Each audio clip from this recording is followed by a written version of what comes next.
네, 두인입니다. 지금 소개드릴 장비는 두산 신모델이죠. DX65MT-7 장비에 파워 울삭기를 장착을 했습니다.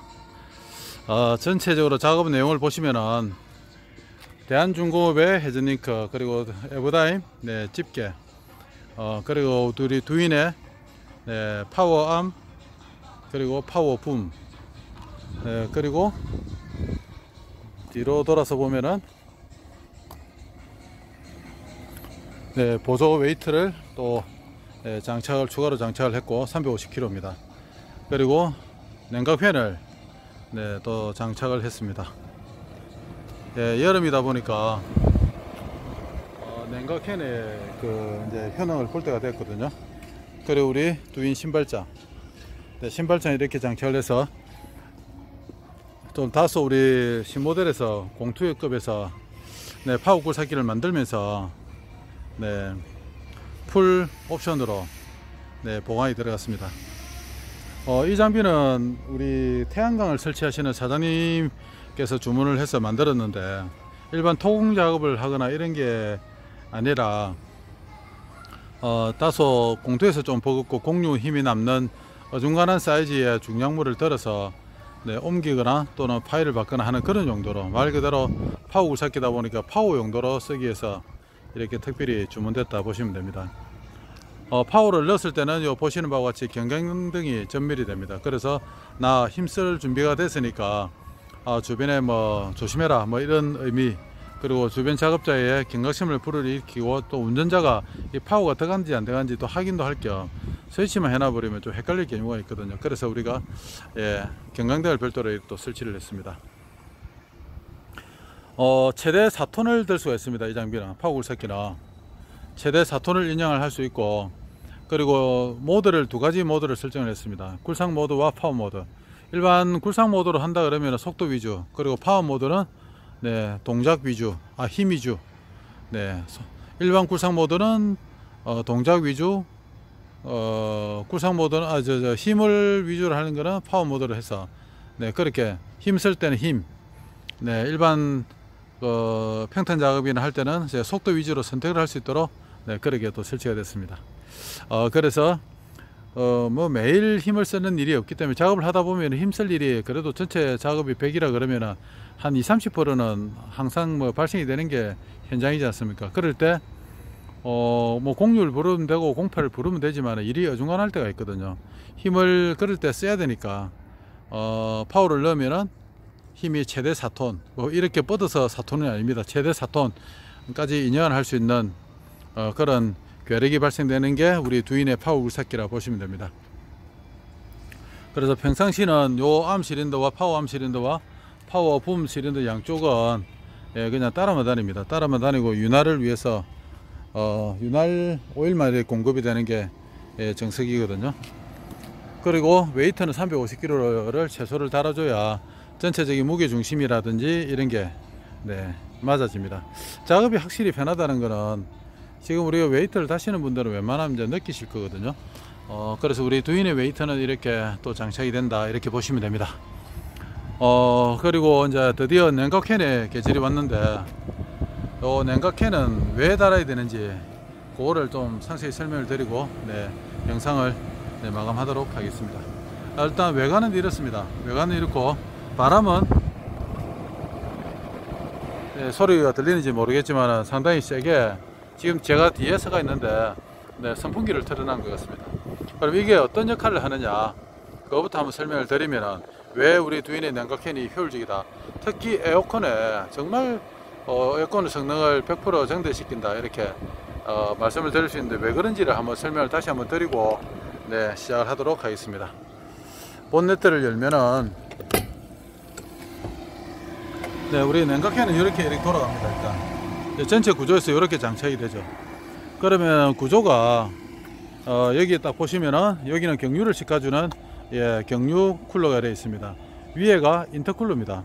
공기를 식혀주는 인터쿨러, 밑에가 에어컨 컨덴서죠. 컨덴서, 에어컨 냉매가스를 식혀주는 건데, 그러면 경유 공기 요게 에어컨, 이게 최전방을 설치를 하고 위치하고 있거든요. 그럼 그 뒤에 뭐냐면은 요 바깥쪽은 라디에이터, 안쪽은 작동용 쿨러입니다. 그러면은 한여름에 봄이나 겨울이나 가을에는 뭐 사실 냉각팬을 안 달아도 크게 문제가 안 됩니다. 그리고 뭐 또 깨놓고 이야기해서 여름에도 안 달아도 뭐 크게 문제는 없습니다. 뭐 엔진이 조기마모 일어나거나 이러지는 않습니다. 그러면 왜 다느냐?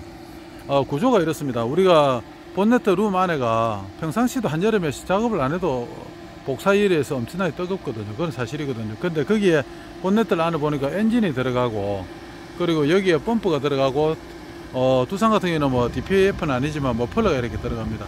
온도가 상당히 높은. 그리고 열이 발생될 수 있는 이거 여기에 다 모여 있는 데다가 이것 플러스 대기 온도까지 가해지니까, 거기에다가 아무래도 여름이다 보니까 이게 식혀주는 그게 온도는 더 이렇게 바깥으로 나오게 되어 있거든요. 그러면은 신속하게 빠져서 뒤로 배출이 돼야 되는 게 정석인데, 본의 아니게 너무 대기 온도가 높고 자체 룸 내부의 온도가 높다 보니까 열이 정체되는 게 사실입니다. 100이라는 열이 오면 100이 안 빠져나가는 거죠. 그러면은 그 한 10이 쌓이고다 보면은 눈에는 보이지 않지만은 우리가 열이 정체되는 현상을 알 수가 있거든요. 그러면은 그게 어떻게 되냐면 복사열이 계속 쿨러 쪽으로 이게 전진이 됩니다. 열이 채인다는 우리가 말이 있는데 열이 채이게 되는 겁니다. 열이 채이게 되면은 제일 먼저 효율이, 그러니까 우리가 똑같은 여름이라도 창문을 달리고 10km 달릴 때나 60km 달릴 때나 100km 달릴 때나 보면은 대기 온도는 똑같지만 손바닥에 전해지는 그 온도는 차이가 나지 않습니까? 똑같은 원리거든요. 그러면 이게 D가 열이 차이면 차일수록 콘덴서나 이런 걸 통과하는 그 바람의 세기가 약해집니다. 그러다 보면 어떻게 되느냐, 냉매를 시켜주는 그 성능이 떨어지게 되어 있거든요. 그게 곧 한여름에 에어컨이 안 시원하다, 점검해보면 다 정상입니다. 안 시원하다는 그거는 이제 나타나는 거죠. 그런데 신기하게도 이 냉각팬을 달면 그때 회를 틀어서 바깥으로 열을 배출해버리면은 뜨거운 공기가 보통 열기는 무조건 위에 머물러 있지 않습니까? 그거를 빼버리면은 이게 바람의 효율이, 바람의 세게 효율이 상당히 좋아집니다. 세게 빨리 가지고 나간다는 거죠. 그러다면은 제일 전방에 있는 에어컨, 그리고 인터쿨러, 그리고 경유, 이 세 가지가 제일 먼저 효율이 높아진다는 겁니다.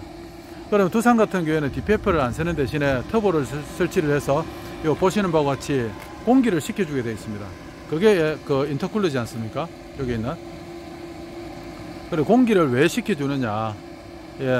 효율을 극대화하게 터보로 과급기로 공급되는 그 공기를 차갑게 해서 그 효율을 극대화시키기 위해서 식혀주는 거거든요. 그래서 두산 같은 경우는 그 출력도 좋아지고 영향을 주고, 특히 에어컨 성능, 경유 이런 쪽에서는 직접적으로 영향을 받다 보니까 전체적으로 출력이라든지 성능이라든지 좋아지는 그런 반사적인 효과를 느끼는 겁니다. 그런데 간혹 가다가 그러면 이렇게 해버리면은 자연적으로 하는 공냉식의 효과를 보지 않지 않느냐 이렇게 하는데, 한여름에는 뜨거운 공기가 얼마나 식혀주지 않습니다. 절대로 식힐 수가 없습니다. 더 엔진을 달구는 역할을 할 뿐이지, 그거는 봄이나 뭐 겨울이나 가을이나 이럴 때 그게 가능한 얘기고, 한여름에는 무조건 빼줘야 됩니다. 이유불문하고 빼줘야 되는 겁니다. 그 이상, 저는 이때까지 수십 년간 정비를 하고 장비를 만들지만 그 이상 좋은 건 없더라는 겁니다. 그래서 여러 사장님들께서 쓰시다가 에어컨이 안 시원하다 그런다 그러면은 정말 회를 강력하게 추천해 드립니다. 거짓말처럼 에어컨이 성능이 좋아집니다. 그리고 또 한 가지는 뭐냐면은, 잠깐만 이제 본네트를 닫고,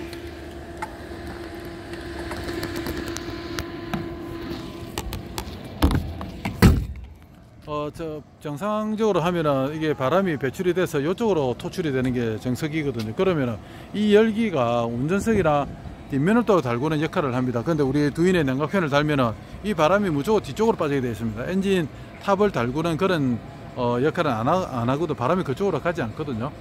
그렇기 때문에 일단 복사열, 엔진 룸에서 발생되는 그 열에 의해서 탑이 닳아지는 것도 예방할 수가 있고, 바람의 흐름을 극대화시켜서 에어컨 컨덴서나 그리고 인터쿨러나 경유 쿨러의 그 성능을 극대화시킨다. 이 두 가지가 아니고 세 가지, 네 가지의 효과가 이 냉각팬이 담당을 하는 겁니다. 그래서 여러분들이 그 지금과 같은 여러 가지 좀 애로사항이 있다 그러면은 냉각팬을 강력히 저희들은 추천을 합니다. 그래 한 대, 두 대, 세 대까지는 저희들이 이걸 보고 출장을 가기는 어렵고, 세대까지는 저희들 출장비가 발생이 되지만 6대부터는 출장비가 없습니다. 그래서 여러가지 공동구매를 진행을 하신다 그러면 저희들이 네, 현장에서 신속하게 장착을 해드릴 수가 있습니다. 지금까지 DX65MT-7에 대해서 파워 울삭기 와 관련된 여러가지 제품에 대해서 저희들이 설명을 드렸는데, 판단은 여러분들의 몫이지만 저는 있는 그대로만을 정보를 전달해 드릴 뿐입니다. 그래서 여러가지 용도에 맞는, 여러분들이 생각하는 그 용도에 맞는 굴착기가 필요하시다 그러면은 저희들한테 문의 주시면 여러분들이 생각하는 그 이상의 장비로 저희들이 만들어 드리도록 하겠습니다. 네, 지금까지 DX65MT-7 두인 파워 굴삭기에 대해서, 그리고 냉각 팬에 대해서, 그리고 보조 웨이트의 역할과 여러가지 또 액세서리 기능에 대해서 여러분들께 설명을 드렸습니다. 다른 자세한 사항은 또 댓글로 남겨주시면 또 설명을 드리도록 하겠습니다. 감사합니다.